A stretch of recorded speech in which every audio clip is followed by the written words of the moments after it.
Baik. Assalamualaikum warahmatullahi wabarakatuh. Waalaikumsalam warahmatullahi Selamat wabarakatuh. siang semuanya ya.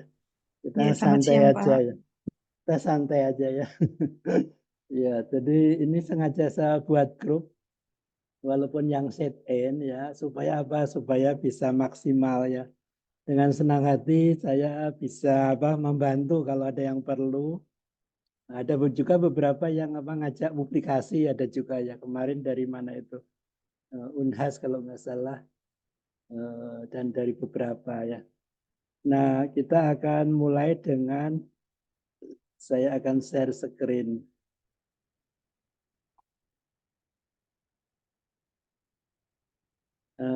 Sebelumnya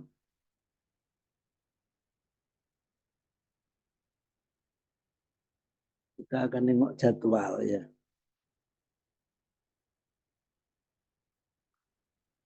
Nah, jadi saya dikasih tugas ini ya, konsep CADD ya. Jadi pertemuan kali ini kita akan membahas konsep CADD, penjelasan mengenai perkembangan terkini CADD dan potensi aplikasinya di masa mendatang ya.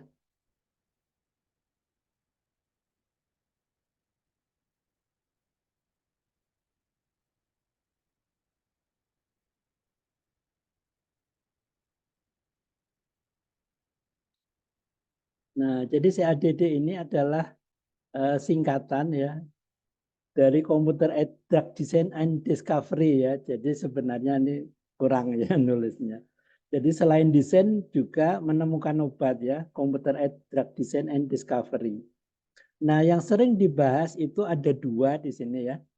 LBDD, Ligand Based Drug Design and Discovery, dan SBDD, Structure Based Drug Design and Discovery.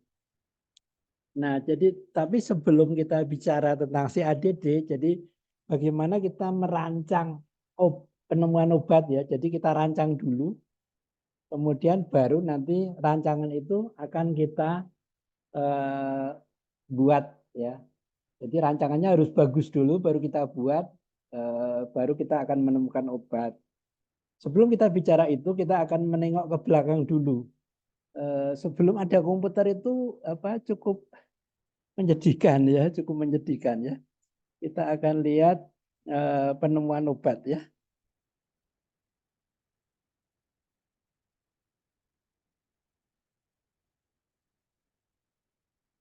Nah, saya kebetulan pindahan saya sebenarnya. Jadi saya itu dari alumni Fakultas Farmasi tahun 84 karena tanda tangan bersedia nerima ikatan dinas ya. Kalau mahasiswa dapat uang itu kan senang ya. Jadi saya dapat uang 65.000 per bulan. Senang waktu nerima, tapi tanda tangannya bersedia ditempatkan di seluruh Indonesia. Nah, ternyata saya ditempatkannya bukan di farmasi, walaupun saya nggak pernah ngelamar, tapi saya ditempatkan di Fakultas Kedokteran Universitas Andalas Padang ya. Aduh, sedih sekali saya. 20 tahun saya terkubur hidup di sana ya. Nggak bisa apa-apa, tapi alhamdulillah akhirnya saya bisa pindah, bisa mutasi tahun 2005. Dan cita-cita saya lanjutkan karena saya ingin menemukan obat. Ini saya menemukan obat, saya patenkan, dan beberapa masuk ke 106 Inovasi Indonesia, 107, 109 ya. Ada 3.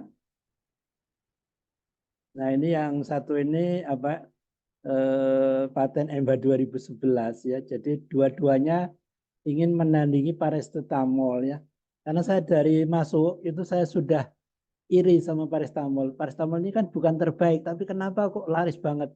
Bahkan sampai ratusan tahun sampai sekarang ya. Dan kita lihat Indonesia itu dengan jumlah prodi farmasi 295, belum ada satupun obat temuan dari Indonesia, obat sintetik. Saya sedih banget saya sebenarnya.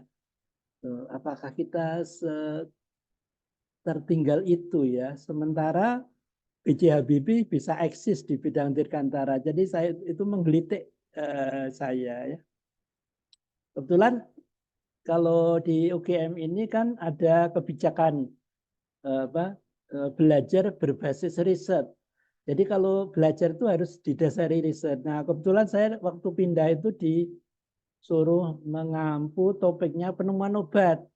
Nah, sehingga kebetulan saya suka, mau tidak mau, suka tidak suka, saya harus menemukan obat. Kan lucu ya, kalau kita ngajar misalnya seorang arsitek ngajar tentang buat gedung, terus ditanya, Bapak arsitek? Iya, terus kira-kira di Jogja yang Bapak arsitek ini gedung apa, Pak? Gedung apa ya? Belum ada. Atau kita ngajarin orang naik sepeda. Naik sepeda itu teorinya pegang stangnya, kakinya melangkah, terus kita genjot gitu ya. Terus ditanya, Bapak bisa naik sepeda? Enggak. Kan lucu ya. Nah, jadi supaya enggak lucu saya harus menemukan obat. Dan ternyata dibilang susah-susah, dibilang tidak susah, sebenarnya juga tidak susah. Nanti akan saya ceritakan kesulitan apa yang terbesar ternyata dalam menemukan obat. Ini beberapa link yang masuk inovasi saya masuk ke link ini inovasi Indonesia. Nah, ini beberapa pustaka yang saya gunakan. Ini beberapa buku saya ya. Buku saya baru ada 15.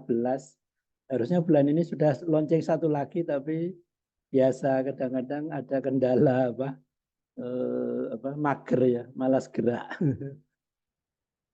Ada yang terbit di Jerman ya. Nah, ini saya sangat sedih waktu itu. Awalnya sedih. Buku saya kok nggak laku ya, terbit di Jerman. Tapi setelah itu saya senang sekali. Kenapa? Oh, molekul ini kan bagus ya. Jadi kalau laku, satu aja buku saya dibeli orang Jerman, saya sudah gigit jari. Kenapa? Karena di sana akan dibuat dengan cepat dan saya nggak dapat apa-apa.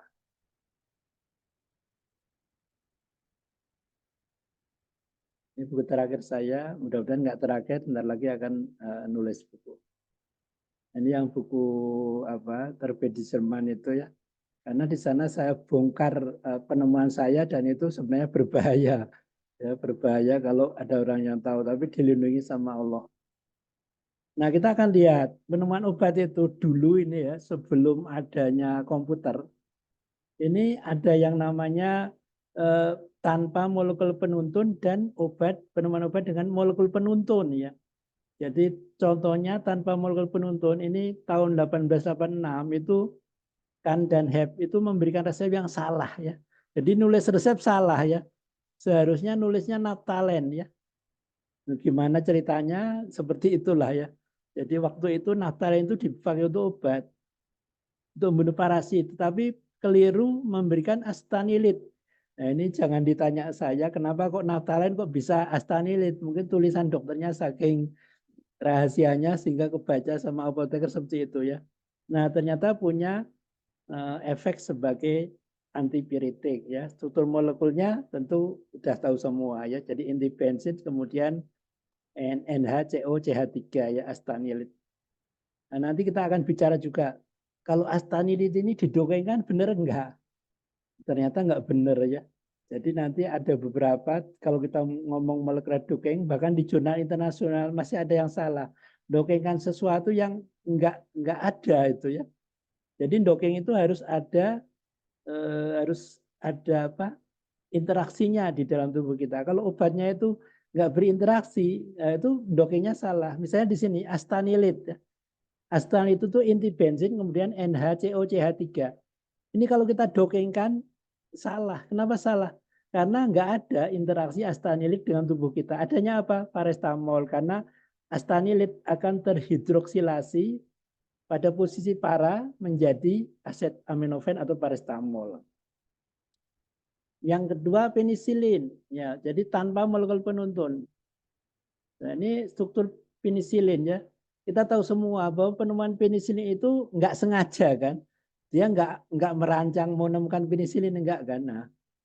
Nah, kalau di agama Islam itu kan niat itu kan penting ya. Dia nggak udah niat ya. Nah, kebetulan saya nulis buku desain molekul antibiotik. Jadi kita bisa meniatkan merancang molekul untuk antibakteri yang bekerja seperti penisilin. Ini masih strukturnya. Nah, kita tahu bahwa Alexander Fleming tahun 28 itu menemukan penisilin secara kebetulan ya. Jadi dia nggak ada belum ada ilmu desain molekul ya. karena ada pengotoran jamur pada media bakteri. Meski ia menduga bahwa penisilin berguna sebagai antiseptik topikal, tapi tidak berhasil memproduksi. Baru pada tahun 1940, Howard Florey dari Oxford University berhasil memproduksi penisilin yang dapat diberikan secara topikal maupun sistemik. Tetapi sampai akhir 1940, perkembangannya sangat lambat. Ya, jadi untuk pertemuan pertama ini kita topiknya adalah tentang CADD. Bagaimana menggunakan perangkat komputer untuk mendesain dan menemukan suatu obat. Tapi kita bicara dulu sebelum ada komputer di sini. Nah, yang berikut Librium. Ya. Librium ini juga penemuannya tanpa molekul penuntun. Dia mau membuat struktur yang kiri ini, ya. Kemudian dia itu inginnya membuat ini, ya, membuat yang bawah ini, ya. Tapi ternyata nggak jadi, ya. Jadi di atas kertas harusnya jadi di bawah ini, ya. Tapi ternyata apa? Ternyata jadinya yang paling bawah ini.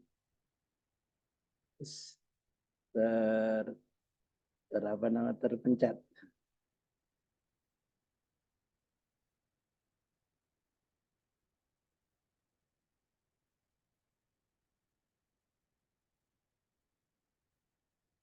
Nah, terjadi Librium. Jadi penemuan Librium, penenang itu yang sangat terkenal sampai sekarang, itu sebenarnya nggak sengaja dulu, ya. Mau membuat molekul yang bawah ini, ternyata kok jadinya Librium, ya. Sampai sekarang Librium itu dipakai, ya. Nah, kebetulan saya mengalami hal yang sama. Saya menemukan algetika itu sebenarnya, saya bukan mendesain algetika sebenarnya, tapi sebelumnya saya mendesain para hidroksifenilurea. Nah, ini penemuan saya mirip, ya, mirip. Jadi sebenarnya saya desain itu yang kanan ini, para hidroksifenilurea. Saya ingin membuat molekul yang sama khasiatnya dengan paracetamol tetapi lebih ramah terhadap hepar, ya. Kurang hepatotoksik, tapi sama Allah dibelandakan jadi yang bawah. 1,3 bis para hidroksifenilurea dan akhirnya saya nama algetika. Jadi kalau di searching di googling itu ada namanya algetika. Al itu bahasa Ibrani, Tuhan. Ketika itu analgetik antipiritik. Jadi analgetik antipiritik kiriman Tuhan. Ada 2 algetika. Obat yang saya temukan. Yang kedua adalah lagurok. Saya sendiri belum meneliti syair laguroknya itu artinya apa, ya.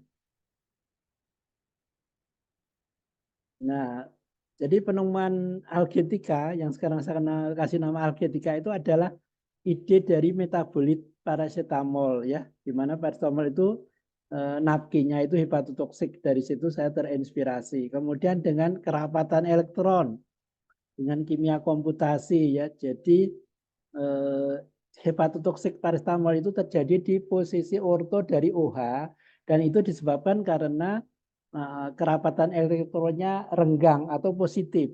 Sel hepar kita negatif sehingga saya berusaha untuk menambah kerapatan elektron, ya. Kemudian juga bisa dikatakan dari isoster, ya. Tadi kan di paracetamol ada CH3, saya ganti NH2. Jadi penemuan obat sebelumnya ada itu dengan mengganti isoster yaitu karbakol, kemudian fluorourasil. Kemudian modifikasi molekul, ya. Jadi terjadi replikasi. Jadi para aminofenolnya replikasi, ya, dihubungkan oleh suatu CO, ya, CO. Nah, kemudian bisa juga dipandang dari state of art-nya paracetamol. Jadi penuntunnya paracetamol, ya. Kemudian tanpa molekul penuntun seperti penemuan Librium, ya. Jadi nggak sengaja, ya, nggak sengaja. Nah, jadi ini beberapa.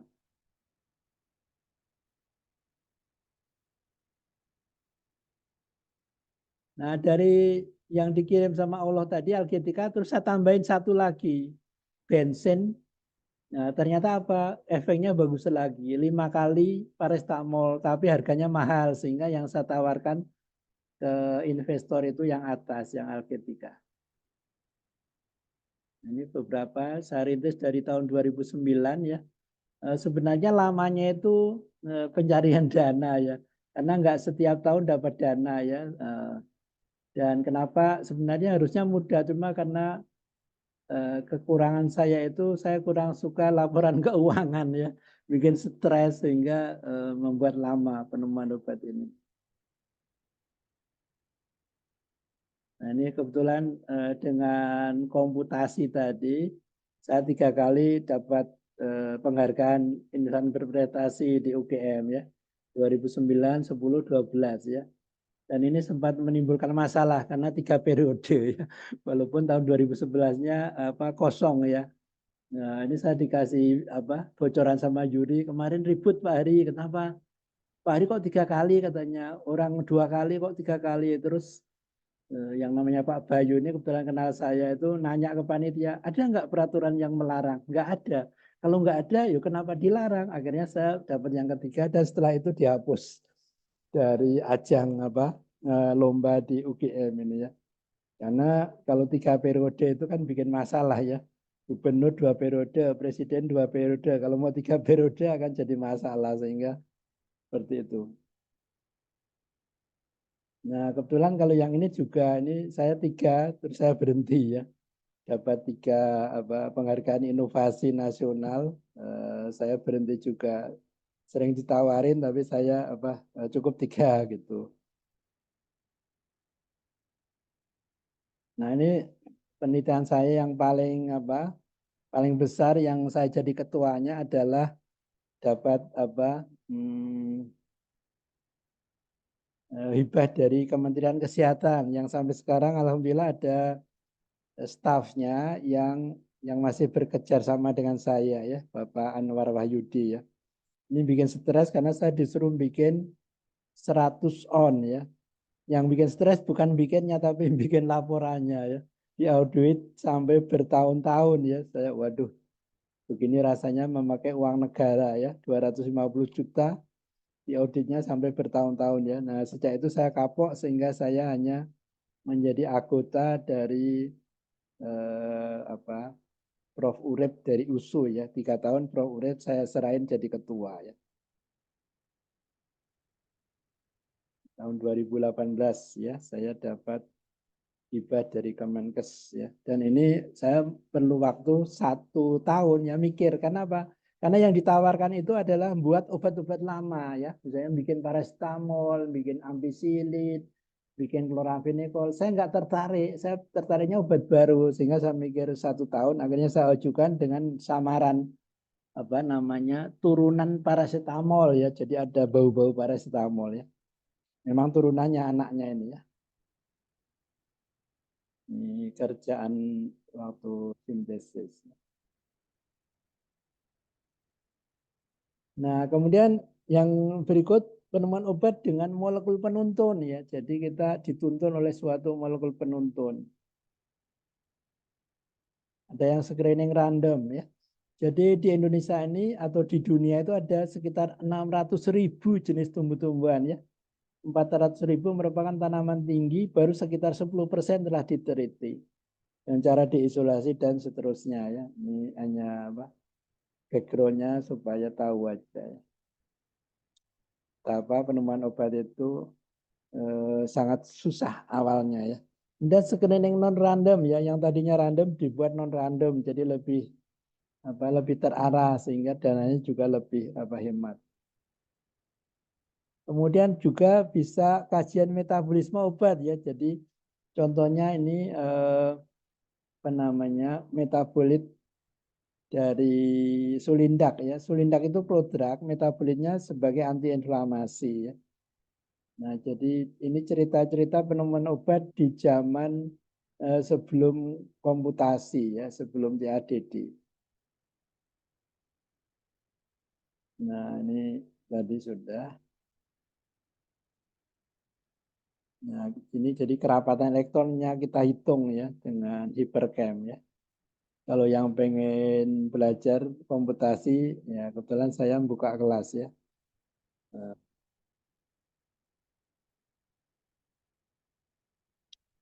Nah, ada juga yang ini contohnya proton sirubrum ya. Produknya itu satu warna, metabolitnya antibakteri. Jadi ini bisa kita pakai untuk dasar penemuan obat.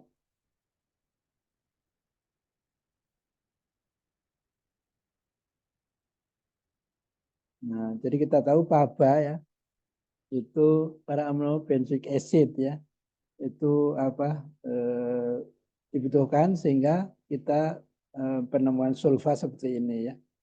Jadi bisa kita jelaskan kenapa kok bisa terkecoh ya. Yang diperlukan itu sebenarnya PABA, tapi terus kita menemukan sulfa karena ininya mirip ya.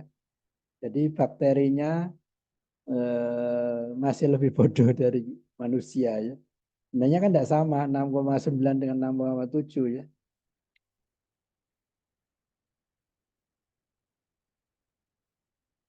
Nah, jadi di sini apa sangat terkenal ini ya, Bactrim ya. Ada dua obat yang dikombinasi ya, sulfamethoxazole dan trimetoprim ya. Nah, ini sangat manjur karena dua apa langkah bekerjanya sehingga apa, efektif untuk membunuh bakteri. Nah, kita tahu bakteri itu salah satunya ada dinding sel bakteri ya, di mana di sana ada peptidoglikan ya. Kemudian pada sintesisnya itu ada 3 tahap. Nah, penisilinnya itu bekerja di sini pada tahap ketiga pembentukan peptidoglikan ya. Sehingga saya nulis buku bagaimana mendesain molekul antibakteri yang bekerja di tahap ketiga ini. Nah, ini dulu menerangkan apa penisilin itu seperti ini ya. Jadi bakteri, dinding bakteri yang peptidoglikan tadi itu bahan dasarnya itu dialanil, dialanin. Kemudian penisilin kerangkanya seperti ini, terus digambar, terus digeser-geser gitu kan. Oh mirip gitu ya. Nah, zaman dulu nerangkannya seperti itu. Nah sekarang nggak berlaku lagi, ternyata nggak mirip ya. Jadi ilmu itu selalu berkembang ya. Yang dulu dianggap benar bisa jadi salah ya.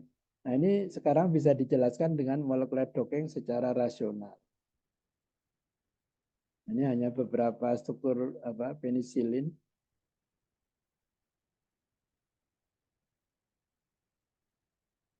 Nah, kemudian yang berikut observasi klinik ya. Jadi selama uji preklinik itu sering ditemukan suatu obat mempunyai lebih dari satu macam aktivitas biologi ya. Nah, biasanya akan dikembangkan salah satu aktivitas sebagai efek utama dan yang lainnya sebagai efek samping.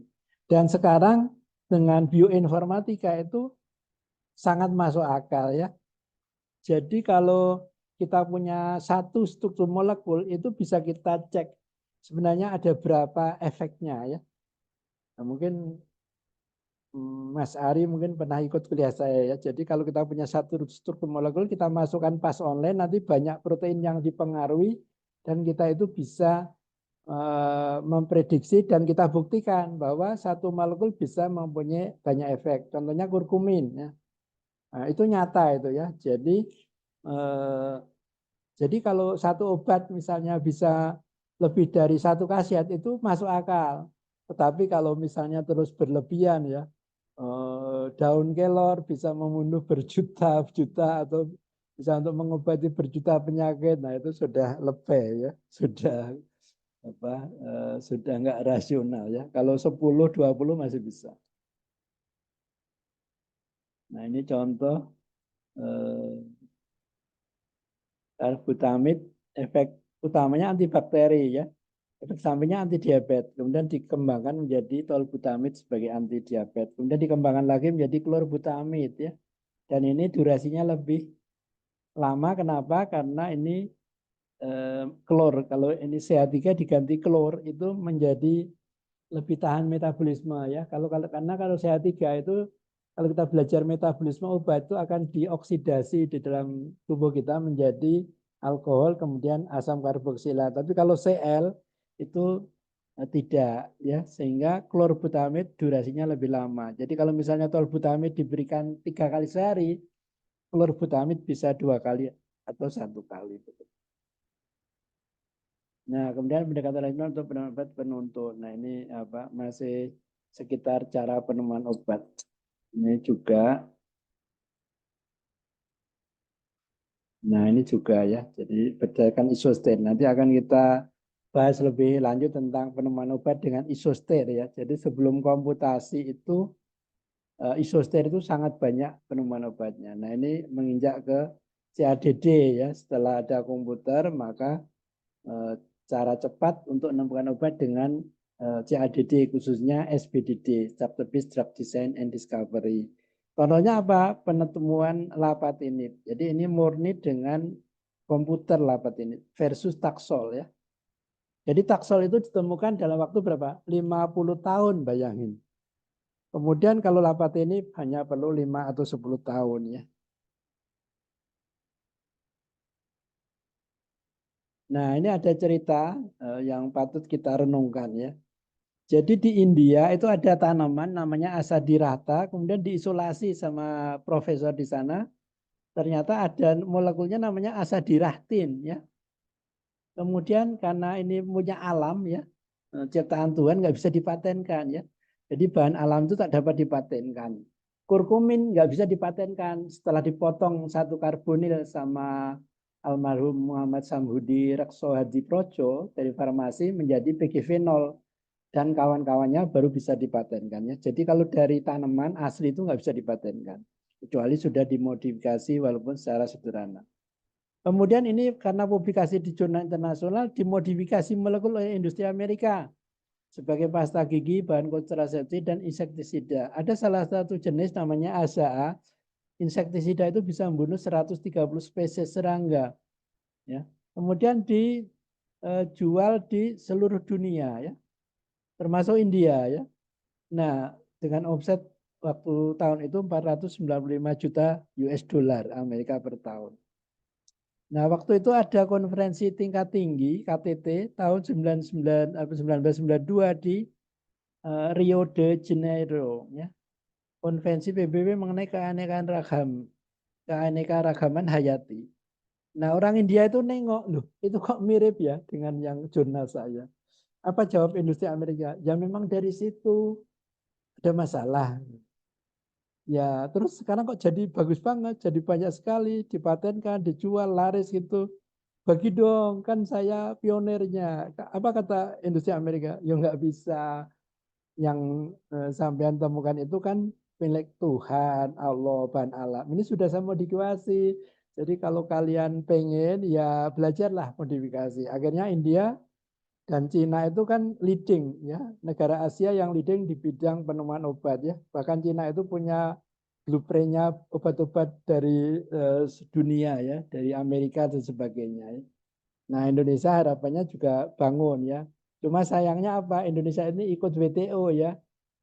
Kalau nggak salah India ini sama Cina nggak ikut WTO. Ngapain ikut WTO diatur-atur dunia? Kan ngobati rakyat sendiri. Nah, itu menurut saya juga apa? Dalam tanda kutip kesalahan Indonesia ikut WTO ya. Sehingga kita ya sampai sekarang nggak nemukan obat ya. Karena diatur sama dunia ya. Secara garis besarnya. Nah, sebelum saya lanjut, supaya nggak bosan, mungkin kita buka diskusi. Nah,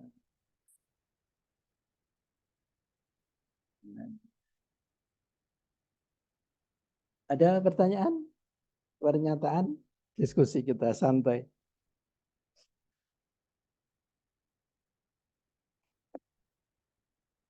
Silakan. Yang bertanggung jawab sebenarnya orang farmasi.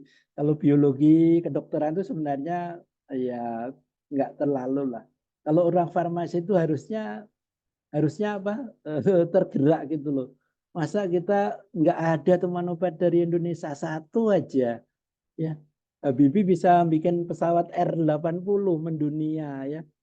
Nah, kita kalau bagian teknik mungkin sudah bangga ya bisa bikin mobil SMK ya. Sudah banyak pesanannya ya. Kalau farmasi bikin apa ya? Ada pertanyaan?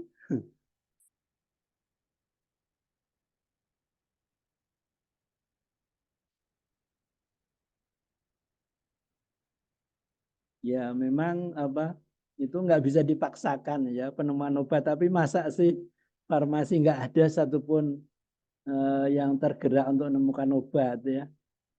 Apalagi ada Perakmi namanya, Persatuan Ahli Kimia Medisinal. Saya masuk anggotanya ya. Perakmi, Persatuan Ahli Kimia Medisinal Indonesia ya. Nah, jadi apa? Kalau boleh jujur itu sebenarnya malu ya. Kenapa kok kita nggak bisa nemukan obat? Kalau masalah mahal, kayaknya nggak juga ya. Banyak event-event mahal ya yang dibiayai sama orang. Ya, misalnya MotoGP atau apa ya. Kita kok, ya memang tapi nggak bisa disalahkan juga ya. Tapi kalau setelah saya lihat ya, visi misi prodi farmasi di Indonesia ya, bahkan yang gede-gede ya, UNER, UI, ITB, UGM itu sayang sekali. Nggak ada visi misi penemuan obat, tapi saya tengok mengelola. Nah, jadi ini dari awalnya itu kita sudah sudah direncanakan mengelola, bukan menemukan. Jadi ya sampai kapan ya seperti itu. Ada pertanyaan, pernyataan, saran ya? Sebelum kita lanjutkan ke nanti pra CADD kemudian CADD. Silakan.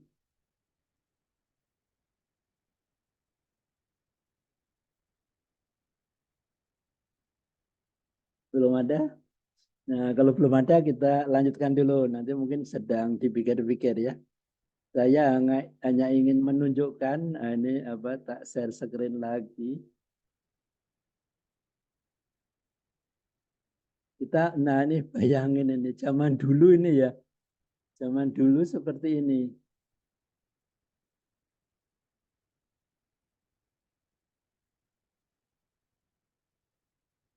Nah, jadi zaman dulu itu nemukan obat, memodifikasi molekul itu nggak cukup setahun 2 tahun. Kita lihat ya.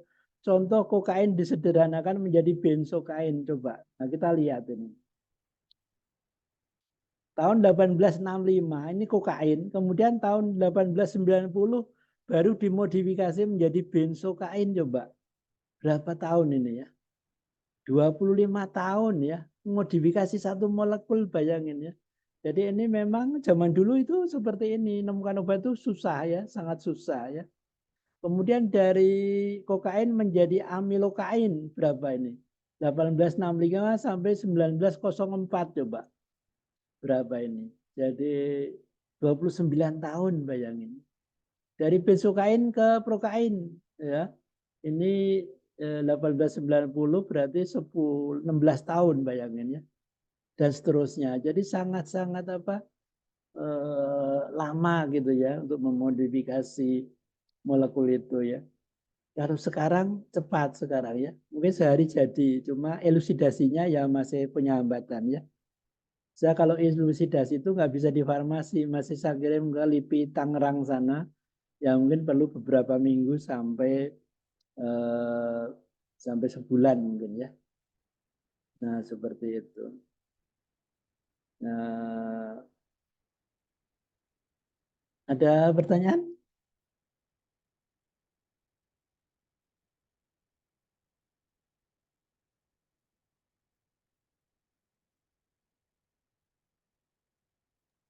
Mungkin saya Pak Harit bertanya sedikit Silakan.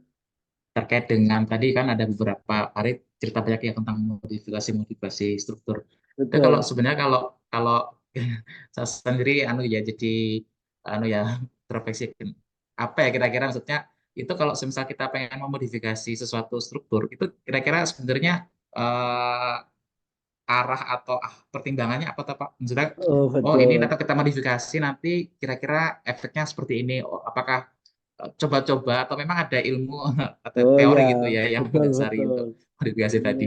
pertanyaannya bagus ini ya. Jadi saya sharein ya, saya sharein. Jadi ini di apa? Dulu itu ini mata kuliah apa kimia medisinal di apa semester 7 dulu ya. Jadi dulu farmasi UGM itu punya kimia medisinal sama farmakokimia itu 10 SKS bayangin. Kuat ya. Dan dulu UGM itu terkenal karena kimia medisinal. Terus dipotong-potong sampai tinggal 2 bayangin ya. Jadi sekarang ini sudah sudah nggak dapat yang baru ya. Kita lihat tujuannya. Nah ini ya. Nah, kelihatan ya.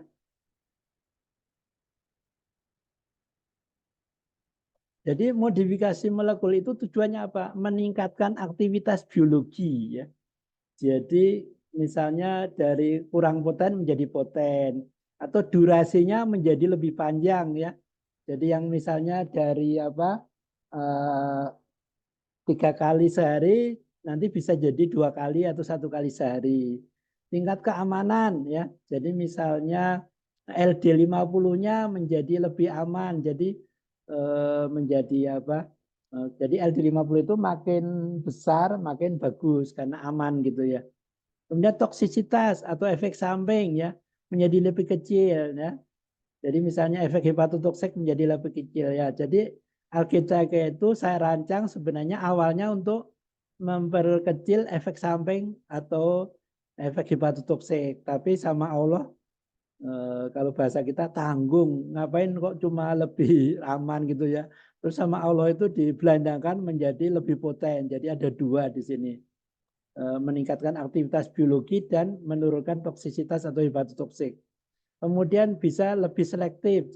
Jadi misalnya tadinya apa kerja kemana-mana terus difokuskan ke satu. Atau bisa juga lebih stabil ya. Yang tadinya kurang stabil untuk sediaan menjadi lebih stabil. Kemudian lebih ekonomis, lebih murah ya. Nah kebetulan Algetika ini lebih murah ya. Udah ada yang menghitung kenapa. Kalau paracetamol itu banyak para aminofenol sama astatanhidrat. Astatanhidrat ini mahal karena sering disalahgunakan untuk narkoba ya. Nah, punya saya banyak para aminofenol sama urea. Urea melimpah di Indonesia. Nah, sehingga lebih ekonomis. Kemudian menemukan senyawa baru sebagai antagonis ya atau anti metabolit. Jadi apanya baru gitu, efeknya baru ya bisa. Dan menemukan gugus farmakofor. Jadi kira-kira paling tidak ada alasan seperti ini untuk kita memodifikasi molekul ya. Jadi penemuan obat itu bisa memodifikasi molekul, bisa molekulnya benar-benar baru ya. Nah, kalau yang saya lakukan ini adalah memodifikasi molekul. Tapi saya juga mendesain molekul baru ya. Ada beberapa yang udah saya desain dan disintesis. Kebetulan ada yang buktikan dari USU ya. Yang saya kasih boron hava gamma. Itu bisa untuk apa? Anti kanker. Targetnya sebenarnya untuk mengganti tamoxifen itu ya. Tapi belum saya garap karena saya masih menggarap Algetika. Nah, kira-kira seperti itu. Nah, begitu Pak Ari atau Mas Ari ya. Oke. Pak Ari atau Mas Ari ya? Ini sudah berkeluarga belum? Sudah Pak Ari. Oh, sudah. Nah, Pak Ari ya, Pak Ari ya. Ada lagi. Satu Ya, lagi Pak Ari. Tadi ya, terkait dengan apa hasil Algetika kan jadi posisi bis tadi ya, kalau nggak salah bis ya, bis. Ya, itu itu karena memang tidak sengaja ketika sintesis kebablasan atau gimana gitu ceritanya Pak Ari kok iya bisa jadi betul. Betul. Jadi tadi saya katakan ya, jadi saya itu sebenarnya cuma mendesain molekul yang sama khasiatnya dengan paracetamol tapi lebih aman terhadap hepar ya. Tapi saya sintesis itu sama Allah itu dibelandangkan. Saya kaget, loh, kok jadinya kok simetris. Nah, kebetulan ada ilmu yang membahas kalau molekul diulang itu double. Nah, sehingga saya, waduh, kalau gitu ini bisa double ini. Nah, setelah saya dokengkan, jadi sebelum saya lanjutkan aktivitas itu saya dokengan dulu ya karena sudah dibelandakan sama Allah, strukturnya udah jelas, saya dokengkan, duh ini kok jadi lebih bagus. Makanya jadi sebenarnya kalau saya patenkan itu kan harusnya penemunya bukan saya. Yang saya patenkan harusnya kan para hidroksifenilurea dengan inventor saya. Tapi kalau Algetika ini harusnya kan penemunya Allah. Tapi kalau saya daftarkan penemu Allah gitu pasti saya malah dicurigai ya. Pak Hari kayaknya suhunya agak tinggi ini. Nah, sehingga saya merasa berdosa ya. Berdosa sehingga akhirnya saya ganti namanya, saya ganti Algetika. Jadi itu sebenarnya molekul kiriman Allah ya yang lewat saya gitu ya. Jadi sebenarnya itu mirip dengan tadi penemuan librium ya. Orang itu kan nggak ada rencana menemukan librium, tapi Mm-mm. reaksinya ternyata dibelandakan ke sana. Jadi sebenarnya Mm. ya disitulah Allah penyayang ya. Kita cuma mau bikin para hidroksifenilurea dikasih 1 3 bis para hidroksifenilurea. Dan itu sebenarnya tahun 1959 itu pernah dipatenkan ya. Jadi ada ahli kimia dari Amerika itu menemukan senyawa baru terus dipatenkan. Tapi dia nggak tahu itu untuk apa. Pokoknya molekulnya baru dipatenkan. Nah, saya mau mendesain para hidroksifenilurea, dibelandakan sama Allah menjadi 1,3 bis para hidroksifenilurea. Dan saat itu ternyata untuk analgetik antipiretik. Jadi apa? Jadi sebenarnya saya nggak bisa matenkan molekulnya, tapi cara sintesis saya berbeda dengan Fred Applegate. Kemudian aktivitasnya saya ada, Fred Applegate orang kimia murni nggak punya aktivitas. Nah seperti itu sebenarnya. Jadi definisi obat baru itu bisa aja molekulnya lama tapi khasiatnya baru. Itu definisi obat baru sekarang salah satunya seperti itu. Jadi nggak harus molekulnya, ya. Sekarang itu metformin itu kan sebenarnya bisa untuk anti kanker, tapi untungnya masih belum dirilis ya. Jadi masih sebagai anti diabetik. Kalau jadi anti kanker nanti mungkin mahal ya, karena saya sering sehari 2 kali makan metformin ya untuk anti diabetes ya. Kalau untuk anti kanker nanti bisa mahal. Nah seperti itu.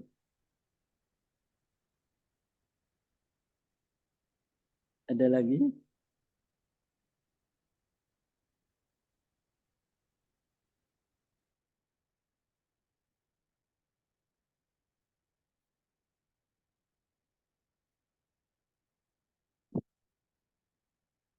Pak Hari, izin Ya, bertanya. silakan. Nggih.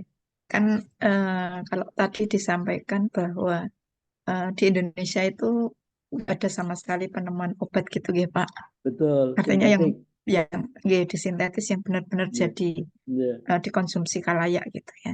ya. Nah, padahal kalau kita lihat kan sebetulnya penemuan-penemuan itu kan banyak sekali gitu loh Pak Ari.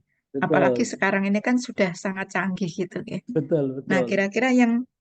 kira-kira yang menghambat atau yang menyebabkan itu menjadi kendala gitu apa nggih Pak Hari? Betul, ini pertanyaannya bagus ini ya. Jadi Nggih. kita juga heran ya. Masa sih ya Indonesia itu kan terkenal apa? Kalau kita lihat ya, seperti 4G ya, mungkin kita pakai 4G ya. Itu kan penemuan orang Indonesia ya. Kemudian ada yang itu kanker, anti kanker untuk elektroda, itu kan penemuan orang Indonesia. Nggak diakui sama ID, dipakai di Cina. Kemudian ada yang apa? Itu apa namanya cara menemukan minyak ya oleh ITB, dari mahasiswa ITB S3 kalau nggak salah. Bagaimana cara menemukan minyak itu nggak dipakai di Indonesia. Terus apa? Dipakai orang luar negeri. Jadi Indonesia itu banyak sebenarnya orang-orang yang pintar seperti itu tapi negara tidak mendukung. Nah, berkaitan dengan penemuan obat, banyak orang yang menilai sebenarnya masalahnya di mana. Jadi kalau kita menemukan obat terus kita kan butuh dana untuk mensintesis gitu ya. Untuk mensintesis dalam jumlah yang banyak memproduksi. Itu kan butuh investor. Nah, selama ini itu kesulitannya di situ ya. Jadi antara peneliti dan investor, pemilik modal itu ada jalan yang harus dilalui, sangat terkenal, itu namanya lembah kematian. Nah, jadi orang mau lewat situ itu selalu digelundungkan. Kenapa? Misalnya gini, saya menemukan obat bagus sekali, terus ditanya, Pak Hari obatnya bagus, bagus, saya bilang itu. Terus berapa langkah Pak Hari reaksinya? Cuma 3 kok. 3 itu randomnya berapa? 10%. Berarti 10% kali 10% kali 10%. Berarti berapa itu? Nah, udah kecil banget ya. Wah, ini modalnya banyak banget Pak Hari. Jadi maaf ya Pak Hari gelundung aja di sini di lembah kematian. Nah, salah satunya contohnya seperti itu. Nah, di farmasi pernah ada itu kuliah tamu dari Jepang ya. Bagaimana membuat molekul 7 langkah ya. Saya salut ya, ilmunya bagus, tapi menurut saya nggak aplikabel. Nyari investor dengan 7 langkah reaksi, saya jamin nggak ada investor yang mau di Indonesia. Nah, jadi kesulitannya banyak orang menganggap di situ dari peneliti ke investor namanya itu sangat susah. Nah, itu ternyata sudah bisa secara lampaui. Ternyata bukan di situ kesulitannya ya. Ternyata kesulitannya adalah bagaimana investor itu menarik uangnya sendiri. Saya tadinya nggak percaya. Saya tadinya dikira saya mungkin dibully gitu ya. Jadi ada investor yang udah kerjasama sama UGM gitu ya. Terus loh, kok uangnya susah banget keluar. Terus banyak praduga ya, banyak praduga. Wah, Pak Hari itu dibully itu, paling dia ecek-ecek gitu kan. Nah, ya mungkin juga ya. Jadi kemarin itu tim kami dapat matching fund 1,1 miliar. Dari pemerintah dapatnya berapa? 300 juta. Dari investor itu 700 lebih. Nah, ternyata apa? Investor ini narik uangnya sendiri itu susah. Akibatnya apa? Kita batalkan. Uang dari pemerintah kita kembalikan, kita batalkan ya. Itu yang pertama. Yang kedua apa? Karena waktu itu saya mau bikin pilot project ya. Jadi bagaimana membuat algetika dalam skala industri itu ulang farmasi nggak bisa, harus kerjasama dengan teknik kimia. Saya gandeng orang teknik kimia, akan dibuat pilot project. Nah, pilot projectnya itu akan didirikan di UGM. Ternyata kalau didirikan UGM itu juga percuma. Karena apa? Jadi pilot project itu harus didirikan di industri yang akan memproduksi algetika. Jadi seandainya proyek itu jalan juga percuma. Karena apa? Hanya jadi monumen di UGM, nggak berguna begitu. Nah, itu seperti itu. Sehingga apa? Sehingga yang saya alami, saya juga baru percaya setelah ada peserta les saya buka les semi privat ya. Ada yang pesertanya dari industri, dia cerita, bener kok Pak Hari, bener gimana? Sekarang jangankan ngambil uang triliun Pak Hari, ngambil uang sendiri 1 miliar itu nggak gampang. Masa uangnya sendiri? Iya.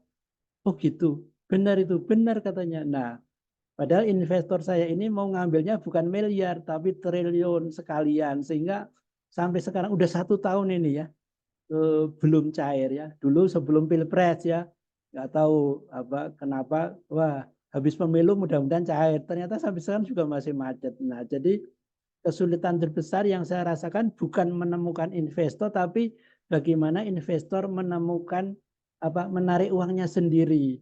Nah, jadi mungkin ada hubungannya juga dengan kondisi negara kita ya, kondisi negara kita sehingga ngambil uang sendiri pun agak susah ya. Makanya kalau di film Korea itu, yang sering nonton film Korea itu katanya di film Korea itu nggak pernah nyimpen uang banyak itu di bank, tapi bikin bunker sendiri sehingga kan nanti kalau butuh uang tinggal ngambil di bunker, karena ternyata seperti itu ya. Nah, jadi kesulitannya kayaknya seperti itu. Bahkan ini agak curhat ini. Saya itu asuransi untuk menguliahkan anak saya ya. Jadi udah saya target nanti asuransinya jiwa itu untuk kuliah anak saya. Nggak banyak sih tapi lumayan ya, 25 juta udah lunas, tinggal wah ini tak bayar untuk SPP pertama lumayan. Ternyata apa? Hilang ya. Jadi asuransi Bumi Putra saya ada berapa biji itu hilang. Salah satunya 25 juta itu. Yang lain juga ada. Nggak ada 1 sen pun balik. Ya Allah. Jadi itulah. Jadi Jadi kemungkinan ada hubungannya dengan negara kita yang tidak baik-baik saja itu ya. Jadi kalau ada orang masih bisa ngambil uang sendiri itu berarti belum kaya ya. Tapi kalau ngambil uang sendiri nggak bisa itu sudah kaya ya. Nah, saya pikir ngambil uang itu ya gampang ya. Uang saya dikit, gajian 5 juta diambil ya berapa menit gitu ya. Nggak kayak gitu Pak Hari. Ngambil uang banyak itu kan harus pakai prosedur. Saya pikir seperti ngambil gaji. Langsung ATM keluar 1 miliar gitu. Nggak bisa Pak Hari katanya. Oh gitu. Nah kira-kira seperti itu. Jadi saya mohon doa restunya ya. Ini masih kemarin saya tanyakan, masih ada harapan nggak obat saya ini? Masih Pak, mau doanya gitu. Wah ini udah setahun nih kok nggak cair-cair ini. Jadi sampai kapan kita? Nah karena kalau nggak salah tahun depan juga jatuh tempo utang-utang negara ya. Nah apakah investor saya bisa menarik uangnya sendiri? Yang triliunan itu saya juga ya kita serahkan ke Allah. Seperti itu kira-kira kesulitannya ya. Gitu. Terima kasih Pak. Jadi sebetulnya orang pintar banyak ya Pak, belum Banyak, terfasilitasi gitu ya. banyak betul betul. Iya. Ya, bahkan mungkin kalau kalau mungkin menyadari kalau misalnya itu memang benar-benar dikembangkan, kemudian apa ya, difasilitasi, mungkin negara kita malah justru bisa menjadi kaya gitu ya Pak. Kalau Iman, sadar amin. diri gitu. Amin ini. Ini saya kebetulan ada Yes. yang ikut gila saya ya. Kebetulan ada staf Menteri Kesehatan yang dulu kerjasama dengan saya tadi, yang Kementerian Kesehatan tadi. Dulu dia dari Kemenkes, saya dari UGM kan. Itu kebetulan sampai sekarang masih kerjasama. Nah, beliau itu udah ngasih tugas sebenarnya sama saya. Nanti kalau ini deal, katanya Pak Hari saya kasih tugas menemukan obat baru. Jika ada beberapa ide gila saya, pertama geser pasar obat paracetamol dunia. Jadi kalau pasar paracetamol ini kita produksi ke seluruh dunia, insya Allah ya, karena ini bukan molekul saya, molekul kiriman Allah ya. Nah kemarin itu begini, tahun 2024 itu kan rencananya Indonesia stop impor paracetamol dari Cina. Saya terhubung sama Direktur Kimia Farma, saya tanya, bagaimana Pak itu? Katanya 2024 mau memproduksi paracetamol sendiri, mau stop impor dari Cina. Apa jawabnya? Masih ditimbang-timbang Pak Hari. Kenapa? Karena apa? Kalau kita produksi paracetamol sendiri 9.000 ton per tahun, itu rugi. Kenapa kok Cina untung? Karena dia diekspor ke seluruh dunia. Jadi dia juga bingung direkturnya ini. Kalau saya mendukung produksi paracetamol itu Imam Farma rugi Pak Hari. Jadi saya harus mempertanggungjawabkan. Tapi kalau saya tidak mendukung, saya dianggap tidak mendukung kemandirian bahan baku obat. Makanya dia bingung. Terus saya masuk kan. Saya punya obat Yeah. Algetika, saya butuh paraaminovenol gitu kan. Nah, sehingga sehingga saya ingin join gitu kan, ingin join itu di intermediate-nya. Nah, sayang sekali saya pernah diundang sama BUMN gitu ya. Dia mau bikin paracetamol. Nah, harapan saya itu lewat paraaminovenol sehingga saya bisa ngambil paraaminovenol. Apa jawabnya? Yang sangat membuat saya sedih itu apa? Nggak lewat paraaminovenol Pak Hari. Paracetamol kita nggak lewat situ. Terus yang lebih sedih lagi ada kata-kata gini, Pak Hari kita nggak ngomongin obat baru. Saya langsung lemes. Kita pokoknya nggak ada ngomongin obat baru Pak Hari. Waduh, jadi apa? Jadi ya memang susah nyari orang yang bisa diajak ngomong. Jujur aja, saya Algetika ini itu saya nyari orang yang diajak ngomong susah ya. Di kampus itu saya banyak dibully ya. Pak Hari halu Pak Hari, ngapain ngucek-ngucek paracetamol susah Pak Hari, pokoknya susah gitu. Bahkan mahasiswa saya itu bilang, saya update status di Facebook ya. Banyak orang memandang sebelah mata temuan saya. Apa dia bilang? Maaf Pak, mahasiswa saya itu, saya salah satu yang memandang sebelah mata coba. Tak bilang terima kasih, katanya. Terima kasih karena memang faktanya seperti itu. Atas kejujurannya saya ucapkan terima kasih ya. Jangankan Anda memandang sebelah, seperempat, seperdelapan, seperseribu itu saya terima. Saking susahnya. Nah kebetulan yang staf Menteri Kesehatan ini dia agak lain ya. Kemudian dia, Pak Hari saya mau ikut gila Pak Hari. Oh boleh. Nah dia itu, jadi saya rencananya itu Algetika ini akan, karena paracetamol udah 100 tahun loh lebih merajai dunia ya. Jadi kalau kita bisa produksi Algetika, urea kita kan banyak ya, tinggal paraaminovenol yang bisa dipersiapkan, bisa ekspor seluruh dunia. Target yang kedua apa? Aspirin. Ya. Aspirin itu obat yang sangat diperlukan. Apa kelemahannya? Dia harus diminum pada perut yang berisi karena mengiritasi lambung. Kemarin saya ngajak mahasiswa bagaimana memodifikasi aspirin menjadi obat yang minimal sama efeknya, tetapi tidak mengiritasi lambung. Kemudian saya desainkan, kemudian saya latihkan. Kemudian dia bilang, Pak, ternyata yang paling bagus desain Bapak. Boleh nggak dipakai? Boleh. Akhirnya dipakai PKM kan. Ya, jadi malah lebih bagus dari aspirin. Udah ada uji in vitro. Nah, jadi rencana gila kedua adalah menggeser pasar aspirin dunia. Jadi cita-citanya gila semua ini. Dan siap dibully ya. Begitu. Iya. Ada lagi? Yang berikut tamoxifen. Tamoxifen itu obat anti kanker yang sudah sangat terkenal juga. Dia untuk kanker payudara. Nah, saya mendesainnya untuk BNCT. Jadi boron neutron capture terapi. Di farmasi ada dosen yang dapat apa? Dana 500 miliar coba. 500 miliar bikin BNCT. Tapi alhamdulillah saya nggak ikut. Nggak ikut ya. Jadi BNCT itu boron neutron capture terapi. Jadi obatnya itu harus mengandung boron, nanti diinjeksikan di tubuh. Kemudian nanti apa? Boronnya itu ditembak sama neutron masuk reaktor nuklir, nanti pecah jadi sinar alfa. Nah, sinar alfanya ini itu nanti membunuh sel kanker payudara langsung, ya, langsung, sehingga lebih bagus dari obat kanker tamoxifen yang konvensional. Nah, saya mendesain boron hafagama yang udah diuji di USU itu ya. Nah, jadi seperti itu. Nah, tapi yang di Farmas itu saya tanya ketuanya, gimana kabar BNCT? Pending Pak Hari, peraturannya belum ada. Jadi nggak tahu udah keluar berapa ratus miliar ya. Nah, kalau untuk biaya Alketika udah jalan itu 500 miliar itu. Karena industrinya cuma harganya 250 miliar ya. Jadi rencananya itu apa? Tapi BNCT ini masih regulasinya belum ya. Jadi Indonesia masih harus menyiapkan DPR-nya peraturan tentang BNCT ya. Kalau di Jepang sudah ya. Jadi di Jepang itu pengobatan kanker payudara dengan BNCT. Jadi langsung diinjeksikan obat yang mengandung boron masuk reaktor nuklir, nanti ditembak neutron, sinar alfa sama litium. Litiumnya dibuang, alfanya nembakin sel kanker payudara itu. Kenapa? Karena kalau tamoxifen yang selama ini itu punya efek samping ya. Bisa menopause, bisa katarak, dan lain-lainnya. Nah, seperti itu. Ada lagi?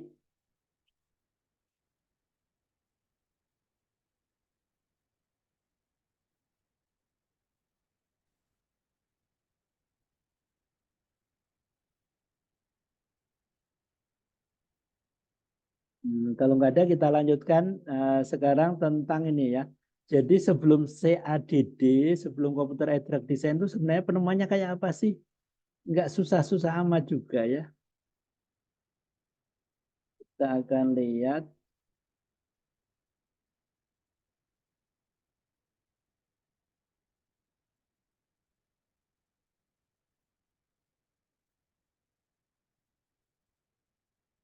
Nah, jadi kita akan lihat penemuan obat dari yang sederhana sampai CADD. Saya share screen.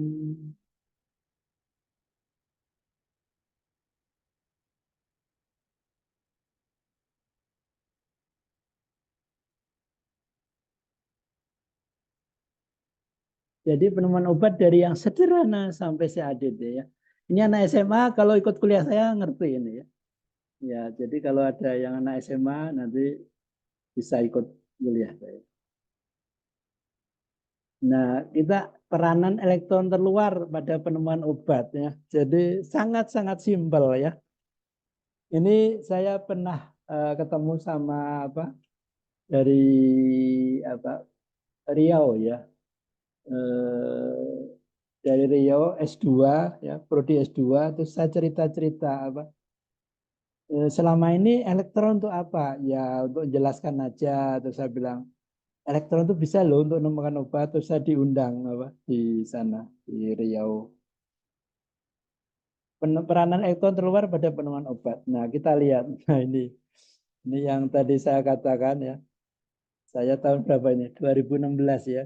Banyak farmasis memandang sebelah mata dengan invensi saya. Di sisi lain dan seterusnya. Kemudian ini Muhammad Rahdifar ini mahasiswa saya. Kalau boleh jujur, maaf saya sendiri adalah salah satu yang memandang sebelah mata Pak katanya.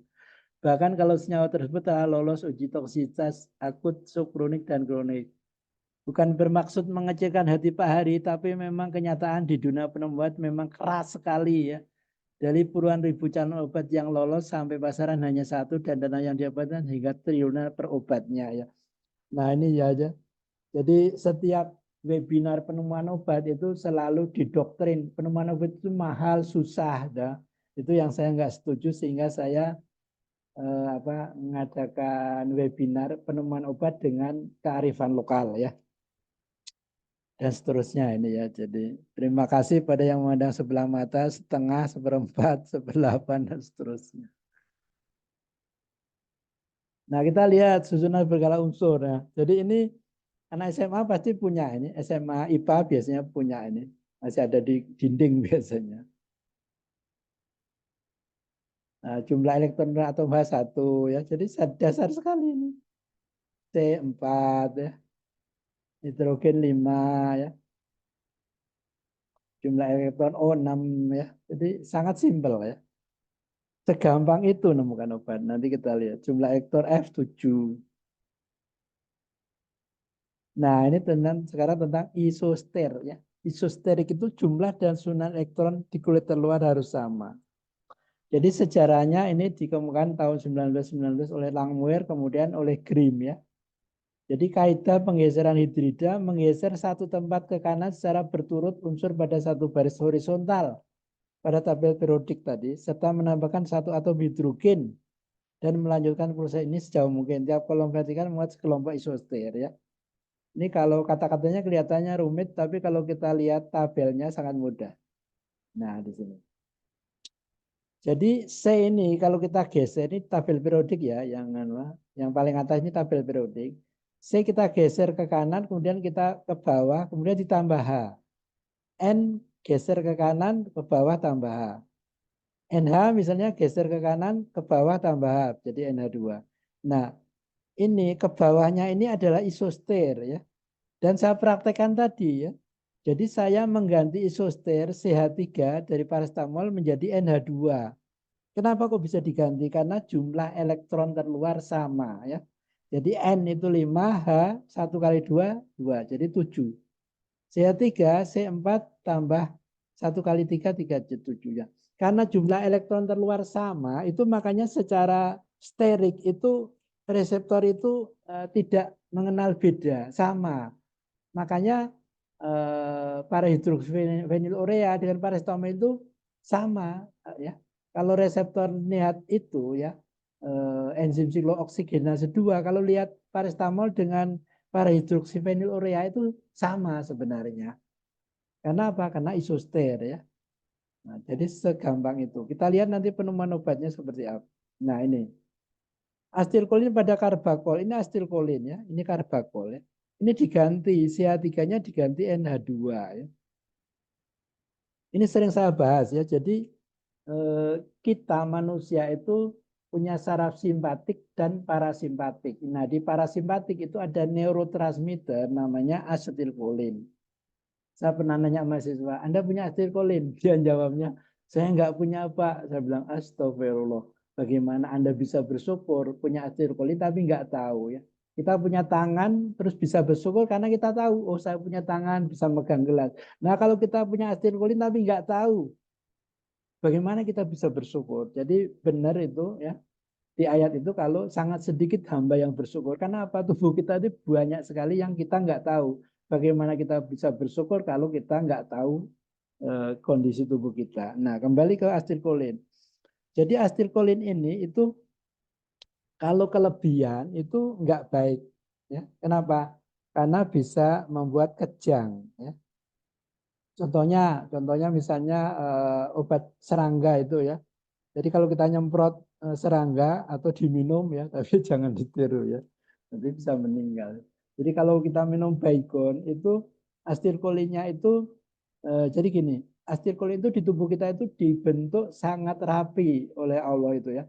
Dari asetil bereaksi dengan kolin ya, jadi asetilkolin. Nah, kemudian nanti ini bekerja. Kalau sudah bekerja, dihancurkan lagi ya.